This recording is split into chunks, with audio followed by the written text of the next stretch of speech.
जय माता की जय श्री राम। भाई जैसे बहुत से बच्चे कहते हैं कि माँ सवारी, हमको सवारी चाहिए, हमारी सवारी खुल नहीं रही है, हमारी सवारी कुछ बोलती नहीं है। सवारी सवारी सवारी, पहले तो ये समझो कि सवारी क्या होती है। सवारी उसको कहते हैं जब माँ मतलब शरीर में पूर्णता से उनकी शक्ति प्रकट हो जाती है, कुछ अंश शरीर के अंदर आ जाता है, वो बोलने लगती है, वो मतलब दूसरे की पुच्छा देने लगती है, और तुम्हारे जैसे भी भाई किसी का भी कुछ भी है वो बता देती है, तो उसको सवारी कहते हैं।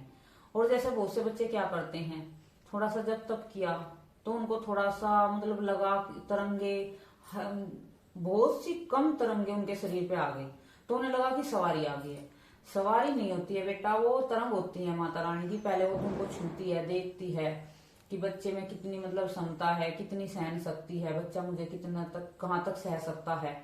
तो धीरे धीरे धीरे धीरे जैसे तुम जब तप करते रहते हो, काफी समय जब तप करते हो, अपनी पूजा पाठ पे ध्यान देते हो, रेगुलर पूजा करते हो, सुबह शाम की पूजा करते हो, एक भी टाइम पूजा करे बगैर नहीं रहते हो, और तुम्हें ऐसा लगता है जैसे तुम कहीं चले जाते हो और तुम्हारी एक टाइम की पूजा नहीं होती है, तो तुम्हारे मन में दुख होता है कि मेरी पूजा छूट गई है, तो मैं कैसे करूं। तो मानसिक पूजा करे करो, जहां पे भी हो, जहां कहीं भी जा रहे हो, तुम मत से ही ध्यान करे करो, जो भी तुम्हारे इष्ट है मत से ध्यान करो। भाई ऐसे जैसे शाम का समय तुम कई बार गए हो और तुम्हारा पूजा का टाइम है, तो तुम्हारे पूजा के टाइम पे जैसे तुम्हें ध्यान करना, आंख बंद कर लेनी है, ऐसे बैठे हो, एकांत में बैठे हो, या फिर आंख भी खुली है, आंख खुली करके भी ध्यान लगा सकते हैं।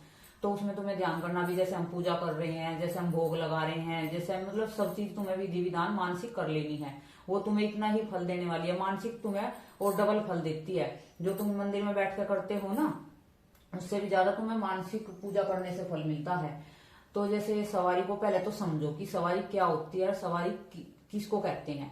तो तुम्हें क्या करना है, वही जैसे तुम जब तब कर रहे हो और तुम्हें लगा है कि तुम पे कोई तरंग आ गई है माता रानी की, जब बालाजी के दूत आ गए हैं, या शिव भोले के गण आ गए हैं, या किसी की भी कृपा तुम पे हो गई है, तो तुम्हें क्या करना है, किसी को नहीं बताना है, बिल्कुल भी किसी को कुछ नहीं कहना है तुम्हें, और तुम्हें अपना जप तप पे ज्यादा से ज्यादा ध्यान देना है और रेगुलर पूजा करनी है। और जैसे तुम भोग लगा रहे हो, हर रोज भोग लगा रहे हो, तो मिश्री का भोग लगाओ। ये मत देखो कि हमें क्या भोग लगाना क्या नहीं, मतलब भाव विभोर होकर पूजा करो, मन से पूजा करो। ये मत सोचो कि हमें सवारी चाहिए, माँ से इच्छा मत रखो, क्योंकि तुम सवारी की इच्छा रखोगे तुम्हारी मर्जी से कुछ नहीं होगा। जो माँ या कोई भी जिसकी भी तुम पूजा करते हो, जिनकी इच्छा होगी वे तुम्हें अपनी तरंग देंगे और अपनी कृपा भी तुम पर करेंगे।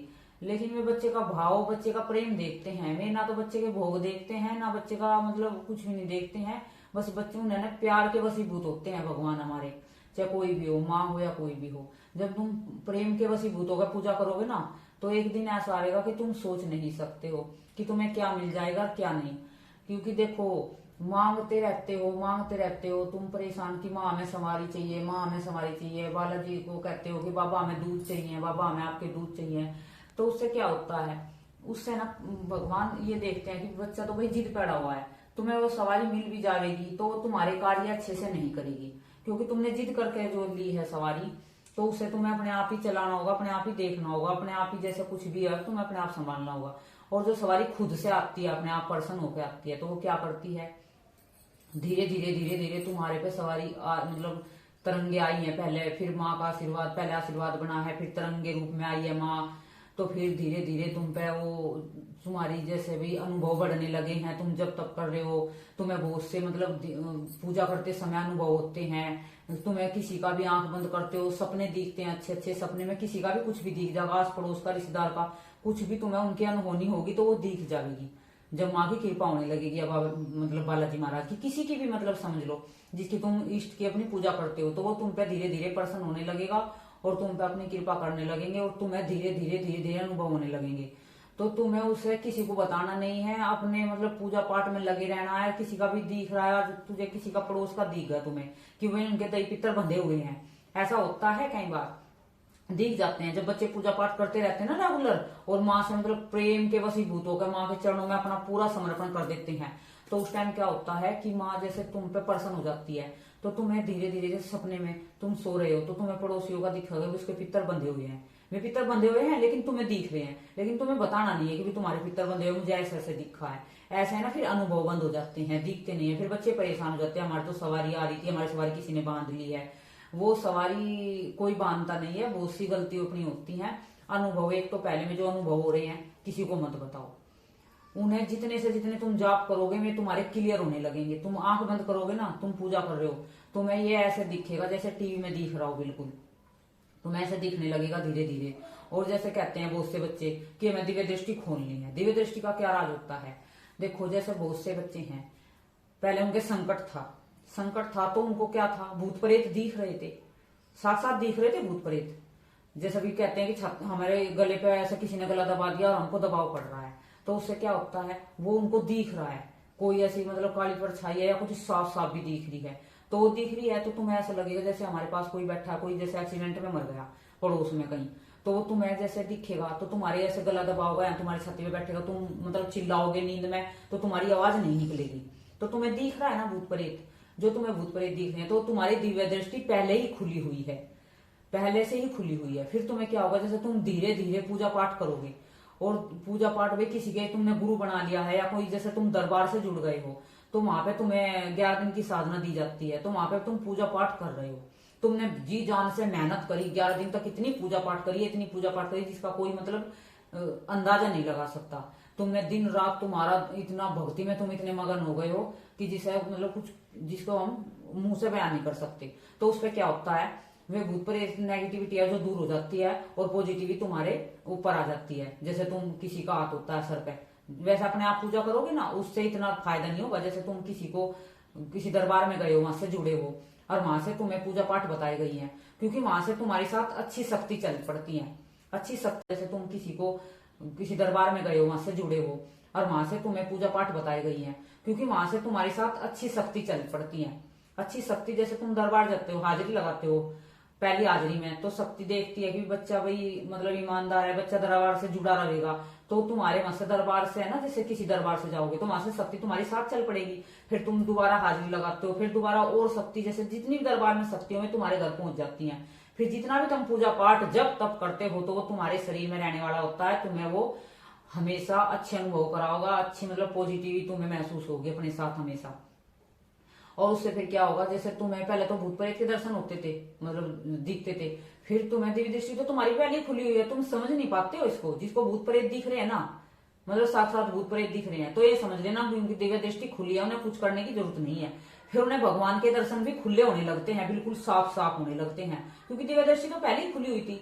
बस क्या था, वो नेगेटिविटी थी जो वो तुम्हें परेशान कर रही थी, तुम्हारे जब तक मैं बाधा बनी हुई थी, तुम्हें पूजा पाठ नहीं करने दे रही थी। तो इसलिए तुम्हें फिर धीरे धीरे, जैसे तुम पूजा पाठ की तरफ बढ़ते हो, तुम करते हो, नियम पालन से रहते हो, हर रेगुलर पूजा करते रहते हो, तो भगवान तुम पे कोई ऐसा समय आता है कि प्रसन्न हो जाते हैं, वे तुम्हारे उस पर भक्ति पे रीझ जाते हैं प्रभु। जैसे कि बच्चे कोई अच्छे अच्छे कार्य करते हैं तो उनके माता पिता कितने खुश हो जाते हैं बच्चों से, कि हमारे बच्चे बिगड़ के आए इतना कुछ कर रहे हैं और कुछ मांग भी नहीं रख रहे हैं। जो तुम भगवान से मतलब बिना मांगे निस्वार्थ पूजा पाठ करोगे ना, तो मैं तुम्हें बताती हूँ तुम्हें क्या दे देंगे, तुम उसका समझ नहीं सकते। और जो तुम हर दिन मांगोगे, भीख मांगोगे, माँ हमें ये दे दो, माँ हमें वे दे दो, तो माँ भी परेशान हो जाएगी कि ये तो हर समय बस मुझसे मांगने ही आता है, मतलब अपने स्वार्थ से आता है, वैसे इसको कोई मुझसे लेना देना नहीं है पूजा पाठ से। बस इसकी तो एक इच्छा है कि बस मांग हर समय, ये कि मेरे को सवारी दे दो, मेरे को ये घर दे दो, मेरे को ये नौकरी लगवा दो, मेरे को ये कर दो।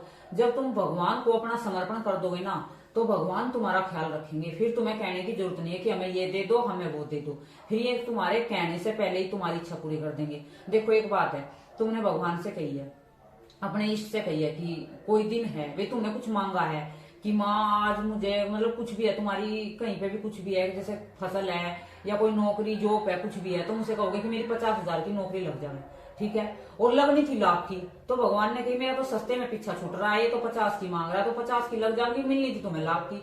बिगर मांगे तो पता नहीं भगवान क्या देते हैं। तुम लाख मांगते हो, पता नहीं भगवान को तुम्हें 10 लाख देने होते, तो तुमने मांग के तो वे 9 लाख खराब कर दिए ना, 10 एक ही मिला तुम्हें, क्योंकि तुमने एक ही मांगे हैं। तो भगवान से इतना मत मांगे करो, हर पल तुम स्वार्थ से मत जुड़े करो प्रभु से, मतलब ऐसा है प्रेम के वशीभूत होकर पूजा करे करो, निस्वार्थ पूजा करे करो, फिर तुम सोच नहीं सकते तुम्हें क्या मिलेगा और क्या नहीं।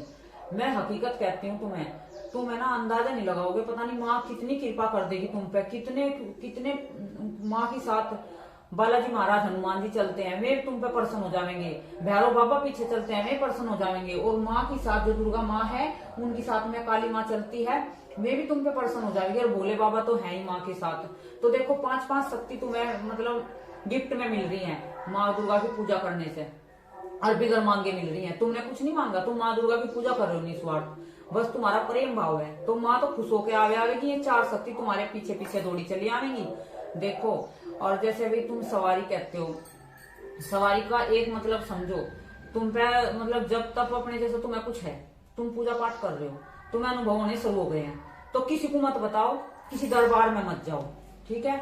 जो तुम्हारे घर में नेगेटिविटी नहीं है, पॉजिटिविटी है, तो तुम्हारे धीरे धीरे धीरे धीरे अपने आप ही और मतलब मजबूत हो जाएगा, और तुम्हारे अनुभव होने शुरू हो जाएंगे। तुम्हारी सवारी धीरे धीरे धीरे धीरे मतलब जो कृपा थी वो सवारी बन जाएगी एक दिन माता रानी की। फिर वो सवारी रूप में आवेगी। तो माँ से प्रार्थना करनी है, जो माँ सवारी रूप में आना चाहती हो हमारे शरीर पे, तो कभी भी मतलब माँ सवारी रूप में मतलब तोड़ फोड़ करती मत आओ। सवारी रूप में आ रही हो तो शांत रूप में आओ माँ, ताकि हमारे शरीर को कोई कष्ट ना हो।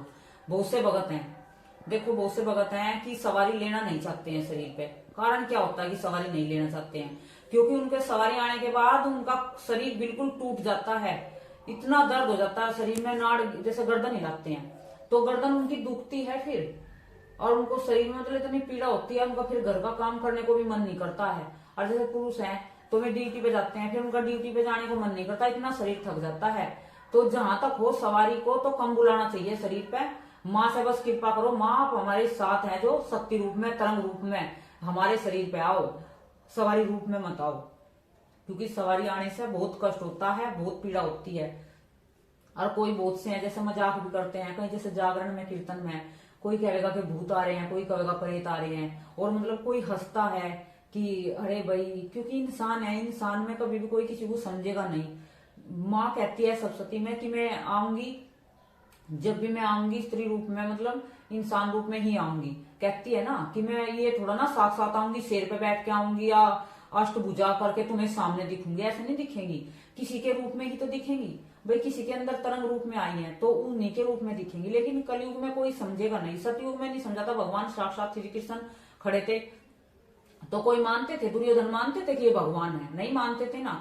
तो ये तो ऐसा इंसान तो नहीं मानेंगे, लेकिन जिसको फायदा होता है, जिसको आराम लगता है, दरबार में जाते हैं, उनके लिए तो भगवान ही हो जाते हैं हमें, क्योंकि उनके पास तरंग आई हुई है भगवान की। तो भगवान खुद भाई भगवान तो बन नहीं सकते, मैं कहती हूँ कि भगवान बन जाएंगे, लेकिन भगवान की कृपा पात्र तो है मैं, उन्हीं के जरिए तो तुम्हारा मतलब जो भी है काम बन रहे हैं।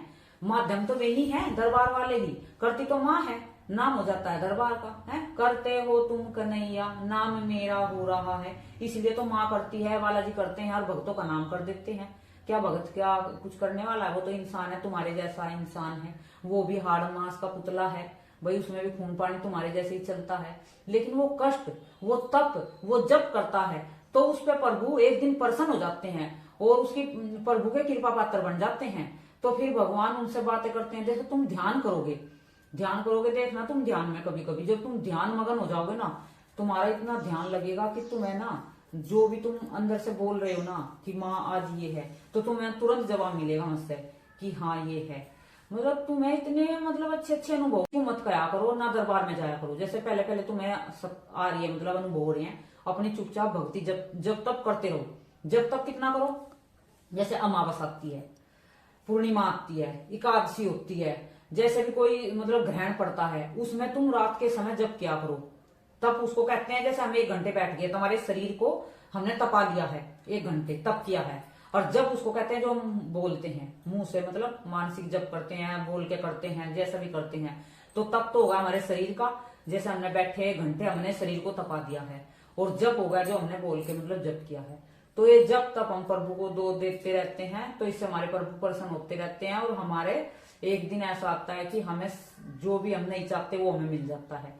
तो तुम अपनी सवारी को मतलब ये मत समझे करो भी सवारी आ रही है, हमारी सवारी किसी ने बांध ली है, हमारी सवारी किसी ने उतार ली है, ऐसा कुछ नहीं होता। बगैर दरबार में जाए तुम्हारी सवारी कोई उतारेगा नहीं, ना कहीं बंधेगी, जो तुम बता देते हो जगह जगह कि मेरे तो माँ ने ये दिखा है, मेरे को तो माँ ने आज सपने में ये बताया है, मेरे को तो अनुभव हो रहे हैं, मेरे को तो माँ के दर्शन हुए हैं। तो क्या होता है कि माँ ने तो तुम पे प्रसन्न होकर तुम्हें दर्शन दिए थे, दूसरे को थोड़ा ना दिए थे, दूसरे को बताने के लिए थोड़ा ना कहा था, लेकिन तुम जगह जगह ढिढोरा पीटने लगते हो उनका। ऐसे मत किया करो कोई भी। जिसमें भी जो भी चीज तुम्हें दिखती है होती है तो उसे चुपचाप अपने अंदर ही रखे करो, जैसे तुम जब तब कर रहे हो। माँ है तुम्हारे, जैसे माँ का तुम जब कर रहे हो तो क्या होगा, तुम्हारे जैसे तुम ध्यान लगा रहे हो, तुम्हें ऐसा लगेगा माँ त्रिशूल लेके और तुम्हारे ऐसे और इधर इर्द गिर्द घूम रही है, जैसे कि तुम्हारा सुरक्षा घेरा बना दिया हो। तुम्हें ऐसे ऐसे अनुभव होंगे, जैसे बालाजी महाराज हैं तुम्हें दिखेंगे, जैसे तुम ध्यान कर रहे हो, सीताराम का जाप कर रहे हो, तुम्हें ऐसा लगेगा जैसे बालाजी महाराज जो गदा रखती है उनके, तुम ऐसे घूम रहे हैं, उड़ रहे हैं तुम्हारे पास, इधर ऐसे चक्कर उस गधे से ऐसे चक्कर घुमा, मतलब तुम्हारे ओरे दौड़े एक गिर्द चक्कर लगा दिया है, जिससे तुम्हारा एक घेरा बन गया है, बंधन होगा, मतलब उसमें कोई भी नेगेटिविटी नहीं जाएगी। तो तुम्हें ऐसे ऐसे अनुभव होने लगेंगे सपने के, मतलब तुम उठ रहे हो, जब कर रहे हो, फिर भी तुम्हें दिख रहा है सब चीज, और माँ ऐसा लगेगा जैसे माँ तुम्हारे पास में बैठी है, जैसे तुम जब कर रहे हो। बहुत से बच्चे डर जाते हैं कि मैं तो जब करता हूँ मेरे पास ऐसा लगता है जैसे कुछ परछाई सी आई हो, तो बहुत से बच्चे डर जाते हैं। वो कभी कभी क्या होता है, वो शक्ति आती है और वो तुम्हें मतलब महसूस कराती है कि मैं तेरे पास हूँ, डर मत।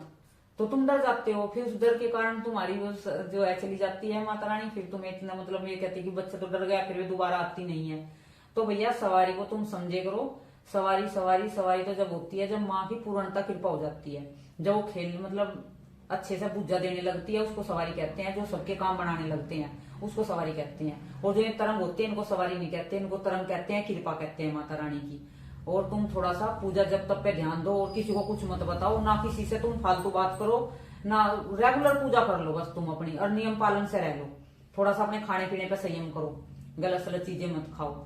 फिर देखना तुम कहीं भी जाने की जरूरत नहीं है दरबार में। क्या भी हम दरबार में गए थे पहले, हम कभी कोई दरबार में नहीं गए थे। माँ के अनुभव होते थे सब चीज, लेकिन किसी को बताते नहीं थे। हमें सपने भी दिखते थे माँ के, हम सब चीज होती थी, लेकिन हम किसी को भी नहीं बताते थे, क्योंकि हमने जैसे बचपन में थे, मुझे बचपन में भी दिखती थी माता रानी, जैसे छोटे कन्या रूप में दिखती थी, तो मैं अपनी माँ जी को बताती। माँ जी मेरी कहती थी कि ये सपने जो अच्छे सपने होते हैं, माता रानी दिखती है, कोई भी दिखता, किसी को बताते नहीं है। तो इसलिए मैं बताऊं नहीं थी। फिर मुझे ऐसा मतलब माँ, मेरी जो माँ जी थी, दादी थी, तो उनसे मुझे ये सीख मिली थी। हमारी दादी थी जो वो बहुत पूजा पाठ करती थी, उन्हीं के पास में मैं रही हूँ, तो वहां से ही मेरी पूजा पाठ शुरू हुई थी, माँ जी के साथ में ही मेरी। और वो उसमें फिर मेरी माँ जी ने बता दिया कि भी किसी को बताना नहीं चाहिए। तो मैंने उस दिन से फिर ये काम कर लिया कि मैंने कुछ भी दिखता, मुझे कुछ भी होता, मैं किसी को नहीं बताती थी। मैंने अपने गुरु को भी नहीं बताया जब शुरू शुरू में, मुझे लगा कि गुरु को भी नहीं बताना है, क्योंकि कोई चीज ऐसी थी, मुझे अनुभव होने लगे हैं, धीरे धीरे सब कुछ दिखने लगा। बालाजी साफ साफ रूप में दर्शन दिए थे। जब बालाजी ने दर्शन दिए थे, छत पे बैठे थे बिल्कुल, और इतनी मतलब इतनी ऊंचाई, इतने लंबे थे वे, और शरीर तो वानर जैसा ही था, मुक्त उनका, और हाथ पैर इतने लंबे, उनके शरीर पे ये जो सुनहरे रंग के रुए रुए थे, और बहुत मतलब इतने बड़े विशाल उनकी काया थी, मतलब मैं कह नहीं सकती। हमारे पानी की टंकी उसकी साथ में इतने ही लंबे बैठे थे। और जैसे सपने में रात के समय का सपना आए, तो रात को जैसे समय सुबह उन्हें रात को मेरे से ऐसे हाथ करा, नीचे को हाथ करा, इतना लंबा हाथ होगा कि नीचे तक आगा। वो कहने लगे कि मुझे तो रोटी दे दे। तो मैं सुबह उठी, मुझे लगा कि आज तो बालाजी महाराज ने कुछ मांगा। जब तक मैं दरबार नहीं लगाऊं थी, कृपा तो थी पर दरबार नहीं लगाऊं थी। तो मैंने क्या करा, सुबह उठ के जल्दी जल्दी चूरमा बनाया, किसी को नहीं बताया, जल्दी नहा धो के अच्छे से सिर विर धो के मैंने चूरमा बनाया। बाबा को चार लड्डू के मतलब 4 लड्डू बनाए चूरमे के, और भोग लगाया कि बाबा ने जो मतलब सपने के उससे मांगा है, तो भोग ही तो मांगा है। तो मैं इसलिए ऐसे फिर भी मैंने आज ये पहली बार बताया है। जय माता की, जय सिया राम।